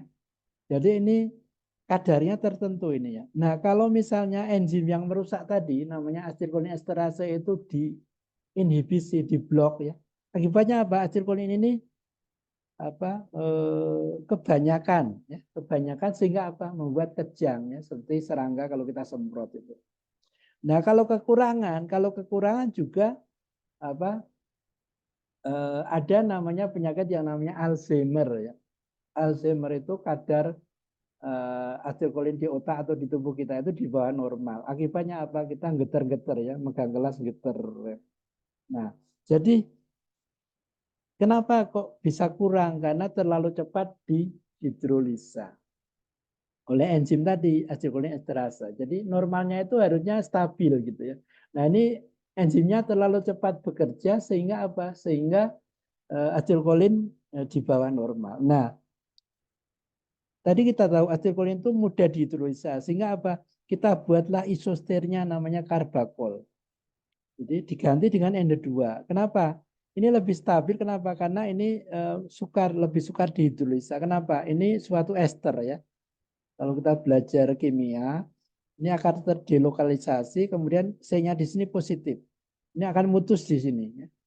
Nah kalau di sini, di sebelah kanan ini kalau ini terdelokalisasi, C-nya positif. Ini masih ada pasangan elektron ya, yang tidak saya gambar. Pasangan elektron ini akan bisa membantu ya, membantu sehingga apa? Sehingga ini lebih stabil karbakol. Sehingga bisa dibuat bentuk sediaan ya. Jadi kalau orang yang kekurangan apa? Asetilkolin itu nggak bisa minta ke suaminya, minta dong asetilkolinmu, nggak bisa. Kenapa? Ini nggak stabil ya. Nah tapi dibuatlah sediaan namanya karbakol. Ini kerjanya sama dengan asetilkolin sehingga bisa diinjeksikan. Nah ini sering saya ibaratkan dengan apa? Pembunuhan di MIPA ya. Mungkin ada yang sudah tahu ya. Di sebelah farmasi utaranya itu kan ada MIPA. Dulu ada pembunuhan tahun berapa itu. Mahasiswa itu pagi-pagi kuliah, dia kecepatan datang ya. Belum ada mahasiswa, adanya cleaning service ya. Cleaning service-nya butuh uang, terus mahasiswa itu dibunuh. Kalau nggak salah mahasiswi ya, dibunuh, kemudian diambil apa barangnya. Nah, bisa saya ibaratkan di sini ya. Jadi di sini tadi kan memutus, tapi karena kita kasih NH2 isoternya pasangan elektron, maka dia tidak memutus, dia tidak memotong ya, tapi dipinjamin ya. Jadi maksud saya seandainya waktu itu dosen dan karyawan MIPA itu bayar zakatnya nggak usah ke mana gitu, tapi untuk cleaning service-nya itu pasti cleaning service-nya udah punya uang, jadi nggak perlu membunuh. Nah seperti itu. Nah yang berikutnya ada karbutamid ya, antidiabetik menjadi tolbutamid. Ini juga hanya dengan mengganti isoster ya. Jadi sangat simpel ya. Makanya saya itu sebenarnya cuma niru aja ya. CH3 saya ganti NH2. Ini NH2 diganti CH3 kalau ini sebaliknya. Nah, ini juga ya. CH3 pada tolbutamid diganti dengan Cl ya, jadi klorbutamid ya. Tadi sudah saya jelaskan CH3 ini mudah teroksidasi menjadi alkohol dan karboksilat. Kalau Cl ini lebih tahan, makanya durasinya lebih lama. Nah, ini sekarang peranan itu dalam penemuan anti kanker. Banyak sekali penemuan anti kanker ya. Bahkan obatnya sekarang juga masih ada ya. Jadi kita masih ingat purin dan pirimidin ya. Purin dan pirimidin adalah basa nitrogen yang membentuk dua jenis dasar nukleotida dalam RNA dan DNA ya. Basa cincin nitrogen dua karbon, adenin dan guanin adalah purin. Sedang basa cincin nitrogen satu karbon, pirimidin ya. Kita lihat. Nah, ini perbedaan DNA sama RNA ya, hanya mengulang saja. Nah kita lihat bahasa pirimidin ada ini, sitosin, timin, urasil ya. Nah ini ada tiga ini ya. Jadi sel normal dengan sel kanker itu kan sama ya. Dia akan membentuk DNA atau RNA dan bahasanya sama seperti ini. Sehingga apa? Sehingga ini bisa kita ganti. Anti kanker 5-fluorouracil adalah isoter timin ya. Jadi timin ini dibutuhkan ya, untuk sel kanker ataupun sel normal untuk membentuk RNA atau DNA tadi. Nah, karena sel kankernya lebih banyak, maka akan terambil lebih banyak sel kanker yang ambil, akibatnya mati ya. Jadi hanya dengan memanipulasi CH3 dengan isosternya F menjadilah obat anti kanker namanya 5-fluorouracil. Jadi sangat-sangat mudah ya menemukan obat itu, hanya mengganti isosternya ya. Nah, jadi kalau terambil 5-fluorouracil DNA atau RNA-nya nggak jadi, makanya sel kankernya mati. Semudah itu. Yang lain juga sama ya, anti kanker T4 ya. CH3 diganti F, ini basa timin ya, ganti F. Ada juga fluoxuridin, ini cuma di apa? Nah, ini tetap isosternya, ini dikasih gugus bulky ya, gugus yang gemuk. Ini basapurin juga ya. Basapurin tadi ada adenin, ada guanin ya. Nah, ini juga adenin tadi kita ganti aja dengan isosternya ya. NH2 diganti dengan SH menjadi 6 merkaptopurin. Ini anti kanker ya. Jadi sangat mudah sebenarnya menemukan obat itu ya. Cuma kita didoktrin menemukan obat itu susah ya. Jadi kita dengan mungkin sekitar 300 juta sekarang ya penduduk kita dijadikan objek ya, bukan subjek. Nah, ini adenin menjadi asatioprin, ini prodrug ya, jadi ditambahin gugus yang gemuk. Ini juga ya, guanin menjadi 6-tioguanin ya. Oksigen diganti SH, sudah terkecoh ya sel kankernya. Ini sangat-sangat dasar sekali, anti kanker yang sangat dasar ya. Nanti kalau anti kanker yang lebih rumit pakai doping ya. Misalnya kanker payudara, kalau ini masih sifatnya umum. Dasar. Isoster asam folat, ya, asam folat diganti dengan aminopterin juga. Metotrexat isoter asam folat ya. Nah, bedanya ini ya asam folat H diganti homolognya CH3 ya. OH-nya diganti isosternya NH2.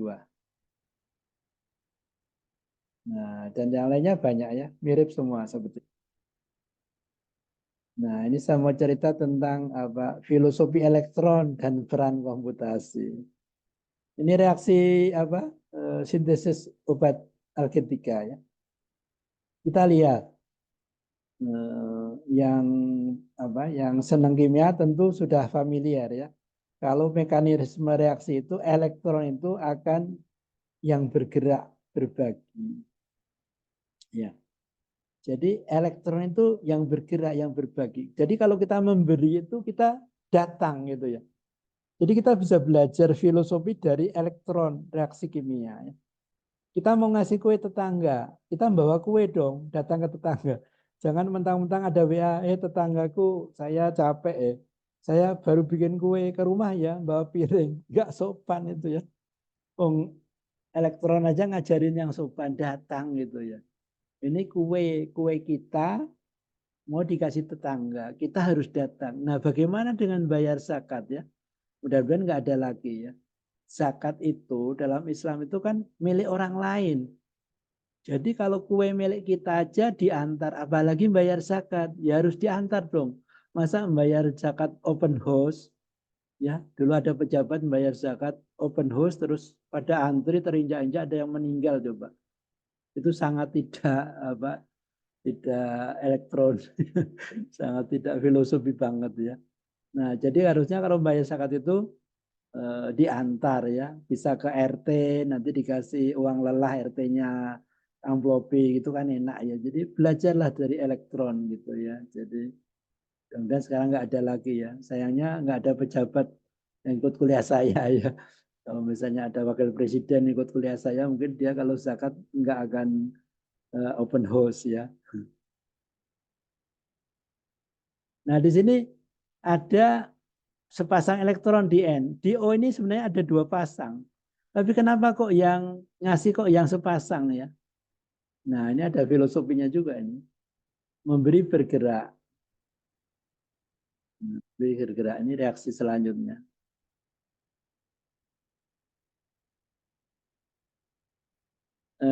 Tadi pengaruh terparah. Nah ini dulu zaman kimia organik ya. Sebelum ada komputer tuh ini OH ini pengarah ortopara ya.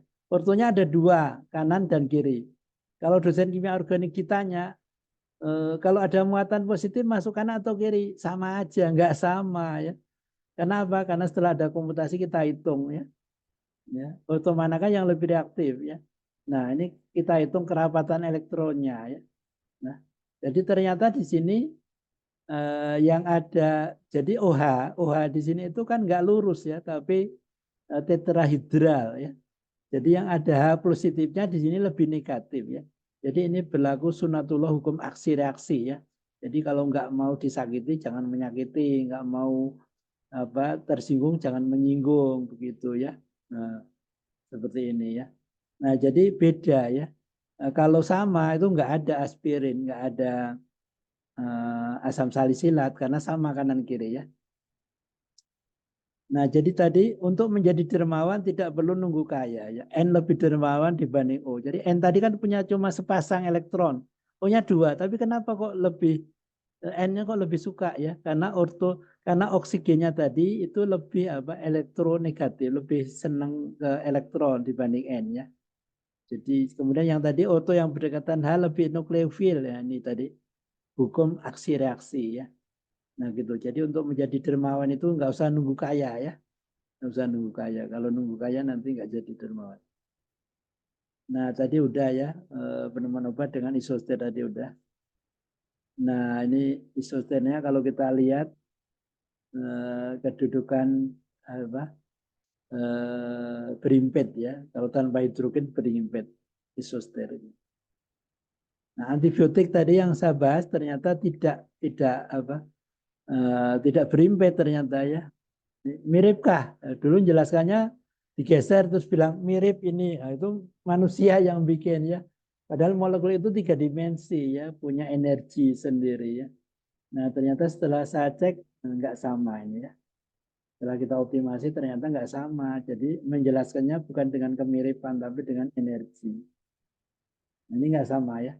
Jadi yang merah dengan yang hijau ini kan beda banget ya. Jadi kalau digambar diimpitkan ya dipaksa namanya. Nah tadi udah ini ya. Isoster tadi ya. Jadi isoster. Jadi sebenarnya saya bukan penemuan baru. Saya menggunakan isoster tadi ya. Seatika saya ganti NH2 tapi sama Allah dibelandangkan. 107 inovasi Indonesia. Ini belakangan ya. Padahal duluan ya. Tapi yang duluan masuk MH 2011.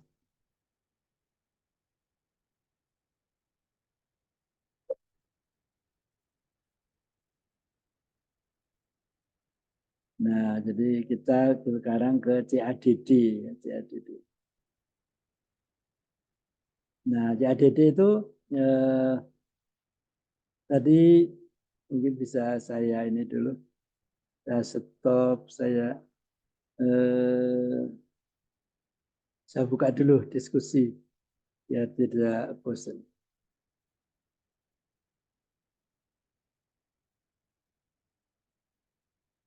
Ada pertanyaan sampai di sini? Nah, jadi tadi pra CADD, sekarang kita akan membahas CADD sebentar. Ada pertanyaan? Silakan.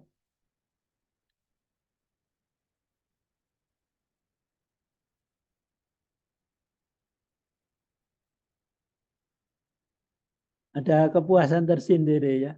Kalau kita desain molekul terus cocok itu rasanya senang gitu ya. Oh, saya desain ini terus ternyata lebih bagus diuji. Ada kepuasan Mungkin tersendiri ya. saya mau bertanya, Pak. Silakan. Oke, makasih Pak Hari. Mungkin Ya, yang bertanya ini kan tadi udah disampaikan tuh tentang molekul kimia ya, Pak ya. betul. Mungkin saya mau tanya juga tentang perkembangan ada tidak tentang perkembangan senyawa baru dari peptida atau asam amino gitu, Pak, untuk dalam penemuan obat baru mungkin yang bisa disampaikan, Pak. Ya. Jadi kalau sebenarnya gini, sekarang itu di farmasi ada lab baru ya, namanya kalau dulu kan kimia analisis sama medicinal di farmasi UGM itu. Sekarang ada lab baru namanya lab rekayasa makromolekul. Jadi sebenarnya bidang itu termasuk molekul gede ya. Jadi peptida atau protein itu dijadikan obat. Itu sebenarnya sudah mulai dirancang. Tetapi kalau di UGM belum baru seumur jagung ya, sehingga belum ada hasil. Kalau tingkat dunia ya mungkin ada tapi saya kurang mengikuti ya, kalau yang makromolekul karena makromolekul ini juga nanti kaitannya dengan mungkin absorpsinya, terus metabolismenya begitu ya. Jadi, tapi kalau penelitian ada itu ya. Jadi ada beberapa dosen yang sudah mulai meneliti tentang makromolekul. Jadi obat itu bentuknya protein ya. Nah, tapi itu memang relatif baru dibanding small molekul. Nah, begitu ya. Jadi kalau saya anjurkan kalau misalnya mau meneliti makromolekul, nanti menghubungi lab rekayasa makromolekulnya Prof. Edi ya. Prof. Edi sama Prof. Adam itu ada di lab rekayasa makromolekul. Kalau bidang saya itu kimia medisinal dari small molekul begitu. Dan nanti dockingnya juga beda ya. Dockingnya protein-protein dengan small molekul protein beda lagi sehingga apa? Memang itu masih apa? Masih sangat langka itu ya kalau obat dalam bentuk protein. Ada yang apa? Dari kalau nggak salah dari apa ya bunga sepatu atau apa itu proteinnya apa dan seterusnya. Tapi memang nanti kesulitannya di eh, apa di kalau sudah jadi ini kelihatannya kalau sudah jadi obat beneran itu ya obat beneran. Kalau dalam penelitian mungkin masih bisa apa bisa dikendalikan. Tapi kalau dalam apa dijadikan obat beneran diproduksi dalam bentuk apa jumlah banyak mungkin nanti ada beberapa hambatan seperti itu. Ada rencana meneliti makromolekul peptida? Ya, rencana memang mau seperti itu gitu, Pak. Itu memang relatif baru itu Ah, makromolekul ya. Kalau dulu yang neliti itu kalau nggak salah eh, Profesor Sismindari kalau nggak salah dia penelitiannya pernah protein ya. Jadi protein sebagai obat begitu. Yeah. oke, terima kasih, Pak. Monggo. Yang lain ada?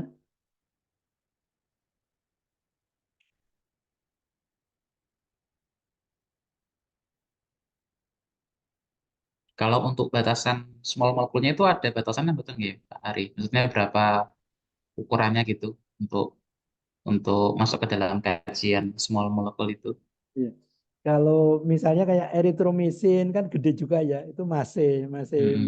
masih masuk bisa kita dongengkan ya. Tapi kalau biasanya kalau sudah protein peptidanya banyak gitu ya, misalnya 10, 20 gitu biasanya sudah masuk ke ranah itu. Jadi eh, biasanya itu yang protein ya. Jadi polipeptida yang banyak itu biasanya masuk ke ranah makromolekul. Kalau masih bentuk senyawa organik kayaknya masih bisa itu. Seperti misalnya itu tadi eritromisin apa itu kan molekulnya gede ya, tapi dia Ya. masih masuk small molekul itu. Kalau nukleotida bisa juga berarti Pak Ari. Nukleotida Ah, itu tergantung berapa nanti jadi nanti rantainya. Rantainya mungkin berapa? kalau yang kemarin yang coba saya baca-baca itu kalau misalnya tadi Apamer itu sekitar 80 sampai 100 Pak Ari. Oh, kayaknya masuk Anunya makro makro molekul. ya. Iya, Oh, makro masuknya makro ya. molekul ya, iya. Kalau masih 5 gitu kayaknya masih bisa. Kalau Hmm. sudah 10, 20 dan ke atas biasanya udah apa? Nanti dokengnya protein-protein itu ya. Hmm. Ya, beda lagi. Ada lagi? Dengan Yasara tadi itu juga nggak bisa, berarti nggak bisa Pak Ari ya kalau dengan tadi yang I- Pak Ari Yasara dan Iya, teman-temannya. iya kayaknya kalau yang saya pelajari itu dokengnya dokeng small molecule ya. Jadi Hmm. bukan protein-protein karena itu sudah ranahnya tadi makromolekul. Tapi kalau masih di peptida atau tripeptida itu masih bisa ya, Pak Ari ya? Oh ya, Masih kalau masuk, kalau tripeptida itu masih bisa itu kecil Oke. kan dia. Iya, 5 masih mungkin masih kecil ya, bisa. Pak? Iya, 5 5 masih bisa ya? 5 kayaknya masih bisa. Iya. Sedikit lagi ya, saya share sedikit lagi tentang CADD tadi.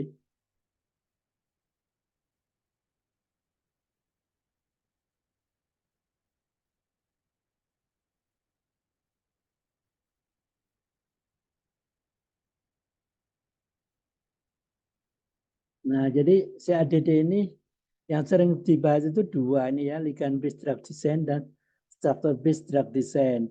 Nah, yang tadi saya ceritakan Lapatinib tadi adalah SBDD ya. SBDD. Karena kenapa? Kalau ligand base ini kesalahannya banyak ya, kesalahannya banyak. Nah, sebenarnya kira-kira seperti ini. CADD-nya itu ya, ada LBDD tadi kan HISAR ya. Nah, jadi yang saya kuasai dua ini, HISAR dan molecular docking ya. Kemudian kalau di sini nanti ini ada link webinar ya. Nanti bisa saya bagi videonya ya. Kemudian ada juga farmakofor ya, farmakofor. Jadi kalau farmakofor itu beberapa molekul itu ditumpuk-tumpuk terus nanti gugus yang yang berkhasiat itu nanti diakomodir. Nah, itu molekulnya memang bisa sempurna banget secara teori, tapi sintesisnya akan mengalami masalah sehingga penemuan dengan farmakofor ini juga kayaknya nggak begitu terkenal begitu ya. Nah, yang terkenal tadi SPDD dengan docking tadi ya. Nah, kalau yang HIT ini nanti di grup sebenarnya udah saya bagi ya video, yaitu namanya Restuan Lubis ya. Jadi Restuan Lubis itu dulu mahasiswa dari UMI, kebetulan bareng masuk saya tahun 2014 masuk Inovasi Indonesia. 106 inovasi 2014 ya. Nah, kemudian dia itu apa? Jadi dia itu masuk ke inovasi itu. Itu kalau nggak salah neliti tanaman dari Sulawesi itu untuk untuk pelangsing ya, kalau nggak salah itu dikasih nama abracadabra gitu ya. Nah, dia sangat terkenal itu ya. Kebetulan masuk bareng sama saya 106 inovasi Indonesia. Kemudian dia itu terkenal ya, terkenal, kemudian diundang di mana-mana. Terus, nah akhirnya dia mau S2 di Inggris ya. Nah, terus dia ngubungin saya, Pak bisa minta rekomendasi, saya mau S2. Terus, oh bisa, silahkan. Nah terus dia ngirim proposal ke Inggris itu, terus ditengok, wah ini proposalnya ini kayaknya kalau untuk S2 ketinggian, langsung S3 saja ya. Terus nah, terus dia ketemu saya, terus saya karena saya nggak bisa cap, bukan pejabat, saya antar ke Pak Dekan ya. Jadi dia meminta rekomendasi, terus saya rekomendasi bahwa Saudara Restuan Lubis ini mampu untuk S3 gitu ya, untuk mencari beasiswa S3 di LPDP, tapi sama LPDP nggak dikabulkan, tetap dikasih beasiswa S2. Akhirnya dia S2 di Inggris, terus lanjut lagi S3 di Jerman. Sekarang masih di Jerman, kemarin barusan nikah ya. Nah, di Jerman itu dia cerita, di Jerman itu sangat udah sangat maju. Jadi kalau milih molekul itu tinggal pencet robot ya. Jadi saya pengen 10 molekul untuk ini tinggal pencet-pencet. Nah, kita masih pakai otak ya. Nah, sehingga seperti itu. Nah, saya bilang nanti kalau pulang ke Indonesia tolong dukung kemandirian bahan baku obat Indonesia ya. Jadi di luar negeri kan banyak ya, banyak ilmu ya. Jadi harapannya bisa pulang ke Indonesia untuk mendukung kemandirian bahan baku obat. Nah, ini di grup saya bagi tentang webinar saya dan Saudara Restuan Lubis ya. Sekarang kayaknya udah lulus dia, udah S3 dari Jerman. Dibiayai sama industri begitu. Nanti di grup sudah saya bagi. Nah, secara singkat, kalau LBDD itu seperti ini, ligand based drug design. Jadi kita bicara obat-obat yang bekerja dengan perantaraan reseptor ya. Jadi bukan misalnya obat mah antasid itu nggak masuk ya. Tapi kalau obat mah simetidin, ranitidin itu kan pakai reseptor sehingga masuk di sini. Nah, di dalam ligand based drug design itu yang kita perlukan ada ligand ya. Jadi mendesain obat dan menemukan berdasarkan ligand. Jadi ligand, jadi obatnya ini. Jadi kita sebenarnya nggak perlu reseptornya.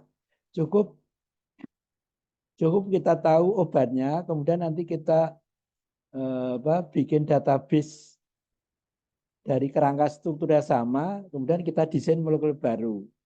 Nah, seperti itu. Nah, sehingga saya nulis buku seperti ini ya. Jadi kalau kita punya struktur molekul yang sudah diketahui efeknya, itu bisa kita modifikasi nanti.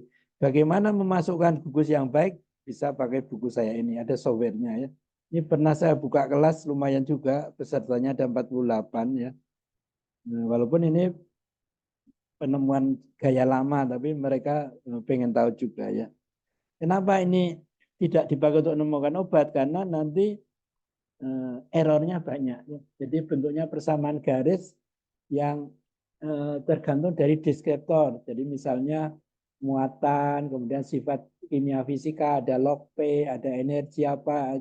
Dan itu tiap-tiap koefisien itu ada standar deviasi sehingga kesalahannya banyak.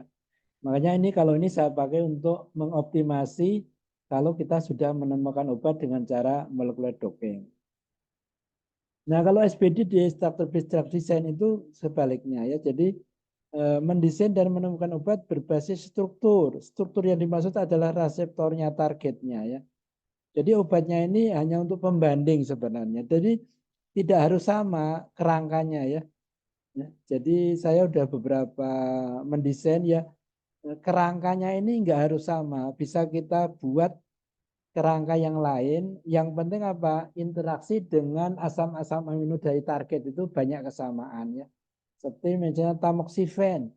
Saya desain boron hafakama 2 itu kan beda banget strukturnya dengan tamoxifen, tapi interaksi obatnya itu terhadap reseptor estrogen alfa itu asam-asam aminonya banyak yang sama. Jadi seperti itu.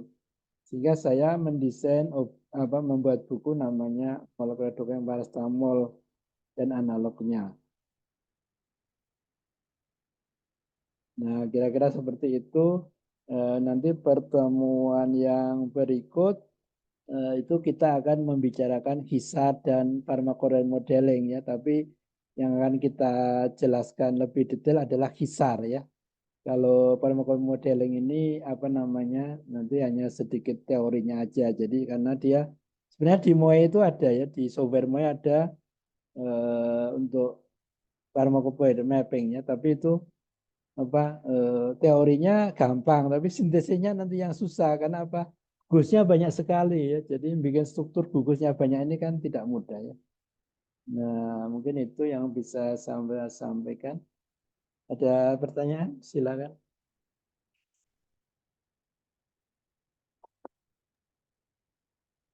Pak Hari, izin bertanya, Pak. Monggo, silakan.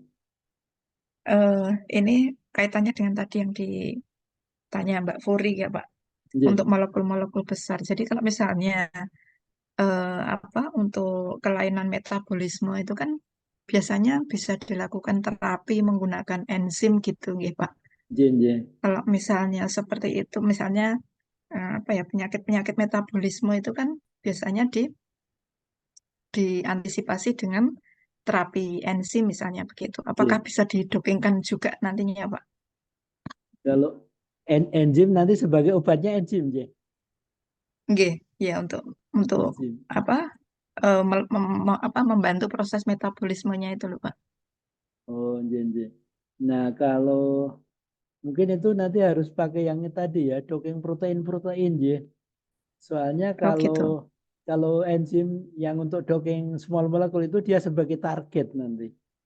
Sebagai target. Jadi kalau misalnya kalau untuk target misalnya bisa, tapi kalau bukan untuk target kayaknya harus protein-protein.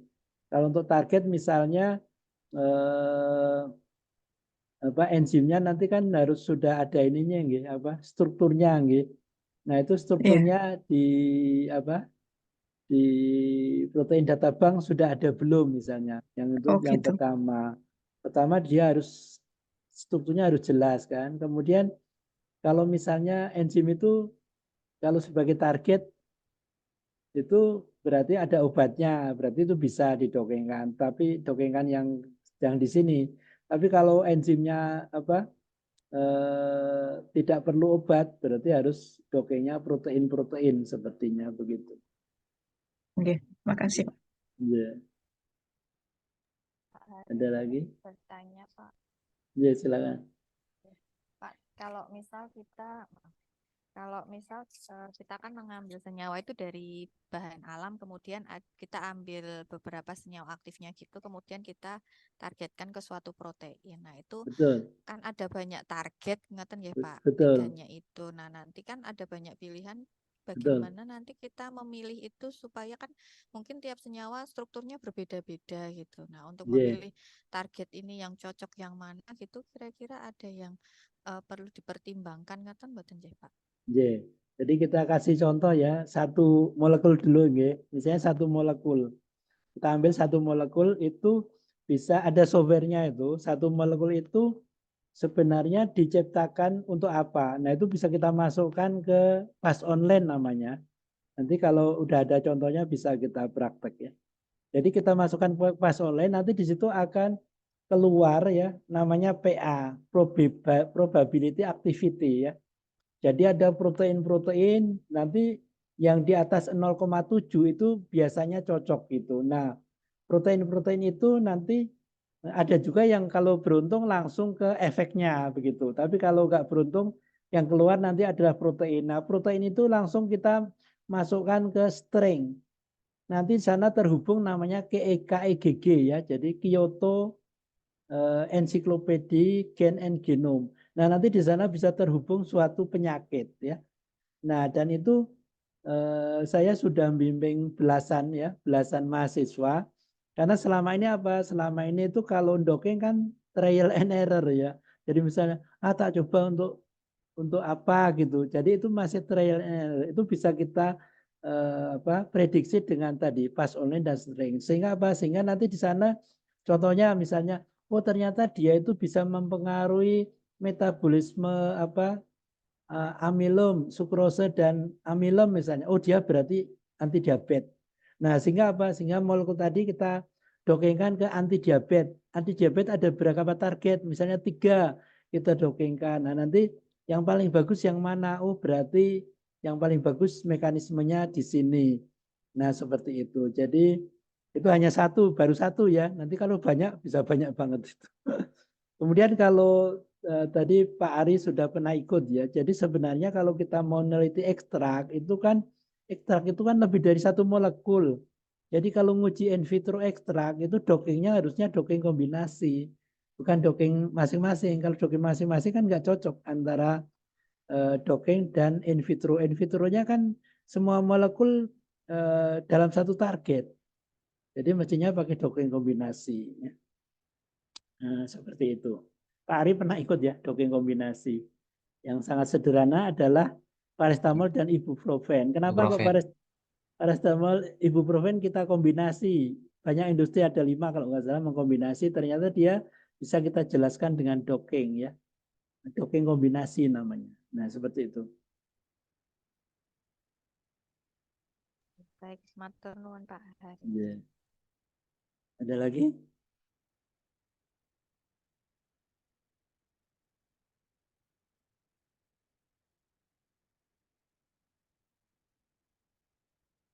Jadi sebenarnya docking khususnya itu sebenarnya sudah terbukti ya untuk menemukan lapatinib, tapi tidak semua orang setuju. Kenapa? Saya pernah nawarin guru besar ya, Pak mau bantu saya docking?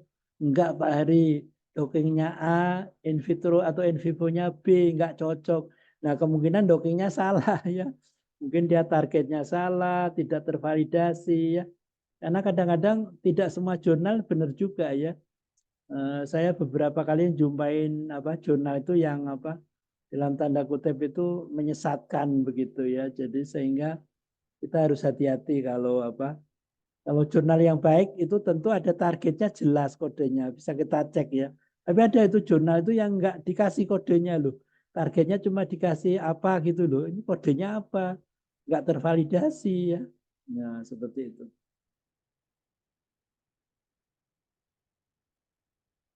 Ada lagi pertanyaan? Kalau misalnya nanti muncul pertanyaan di rumah bisa juga diajukan di grup ya. Pak Heri. Ya. Monggo. Sedikit mungkin menjadikan pertimbangan gitu. Kalau misalnya ada 2 pilihan, yang satu penemuan obat dengan artinya mencari alternatif dengan mencari apa ya derivatnya Yeah. dibandingkan dengan kalau misalnya kita menemukan senyawa aktif dari tanamannya itu kan ada dua hal yang berbeda gitu ya Pak. Yeah. Jadi yang satu mencari derivatnya, jadi yang sudah mungkin seperti paracetamol tadi diubah ke derivatnya, kemudian yang satu lagi kita mencari obat baru dari tanaman mungkin gitu ya Pak. Nah ini Yeah. kalau dilihat dari efektivitasnya itu kira-kira Yeah. efektif yang mana gitu ya Pak? Yeah. Jadi kalau Berdasarkan ya, jumlah ataupun yeah, lamanya betul. menemukan gitu. Yeah. Gimana Pak Hari? Jadi kalau asli tadi itu yang jelas asli tadi itu nggak bisa kita patenkan ya. Jadi misalnya kurkumin contohnya misalnya nggak bisa kita patenkan, tapi harus dirubah ya. Makanya terus dipotong sama Fakultas Farmasi jadi PGV0 bisa dipatenkan ya.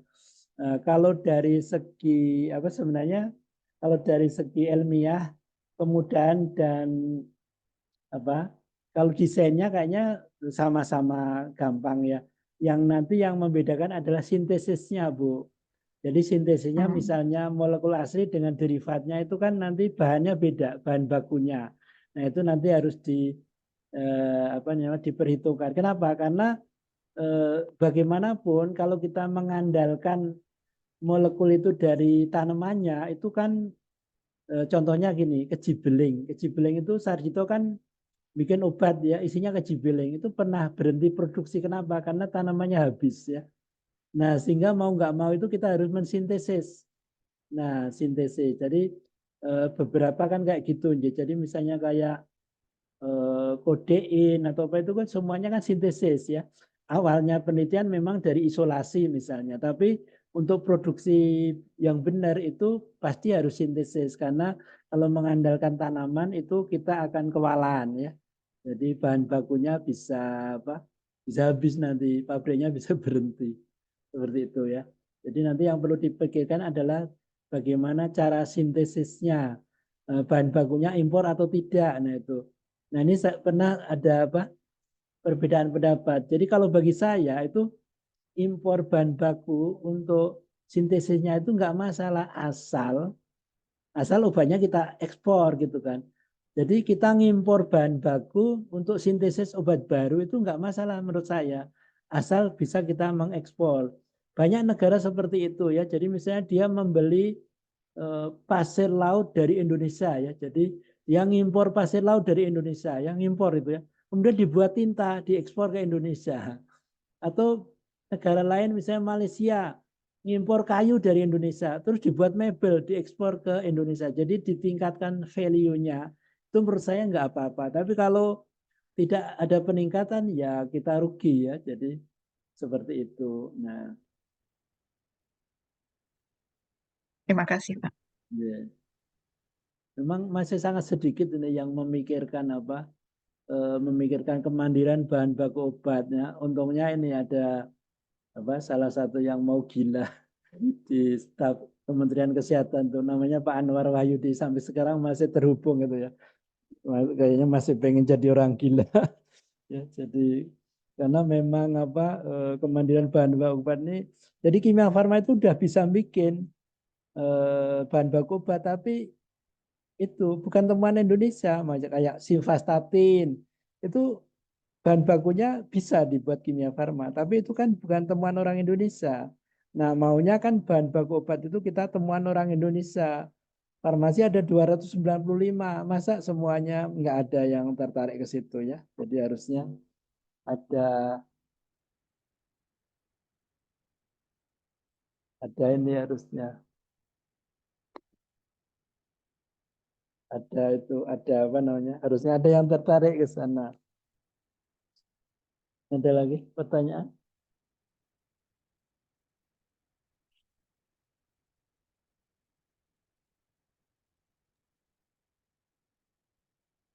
Jadi kalau orang luar negeri itu kalau makan obat seperti orang itu loh. Ada pabrik, ada pasar baru ya misalnya. Terus pasar baru itu ada 20 kios ya. Kalau cara barat itu 20 kios itu dibeli semua. Kenapa? Supaya nggak ada yang jual di situ. dia memonopoli. Ya, kemarin farmasi kayak gitu, kerjasama dengan Belanda kan, PG-Phenol itu kan dimodifikasi, jadi kurkumin itu dipotong karbonilnya, terus dimodifikasi, airnya itu dipatenkan, ada belasan dipatenkan gitu.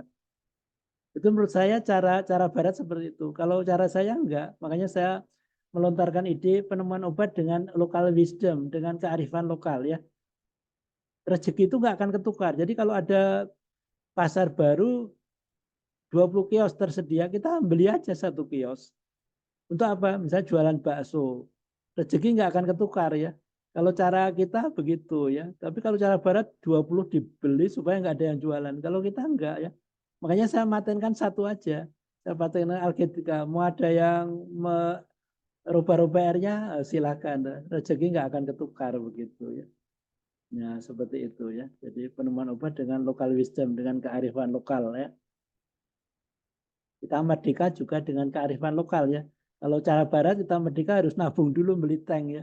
Kita enggak, bismillah dengan bambu runcing rebutin tank ya, bisa merdeka ya. Nah, jadi seperti itu. Ada lagi pertanyaan? Sampun, Pak. Ya, baik kalau gitu mungkin hari ini cukup ya. Nanti minggu depan kita akan bicara HKSA ya. Hubungan kuantitatif struktur aktivitas ya. Itu aplikasi dari SBDD. Softwarenya pakai Hypercam dan Bilkisar. Hypercamnya itu MIPA, kebetulan saya pernah ikut ke MIPA kuliah, itu punya lisensi Hypercam sampai 2050. Kalau Bilkisarnya gratis ya. Nanti kalau yang tertarik bisa bisa saya kasih softwarenya. Nah mungkin itu saja. Terima kasih atas kehadirannya. Alhamdulillahirrahmanirrahim. Kita tutup. Assalamualaikum warahmatullahi wabarakatuh. Waalaikumsalam warahmatullahi wabarakatuh. Matur suwun Pak Hari. Ya, monggo, Si Pak Hari. ya, monggo. Selamat siang semuanya. Selamat siang Terima kasih, Pak. Pak. Ya, monggo, monggo.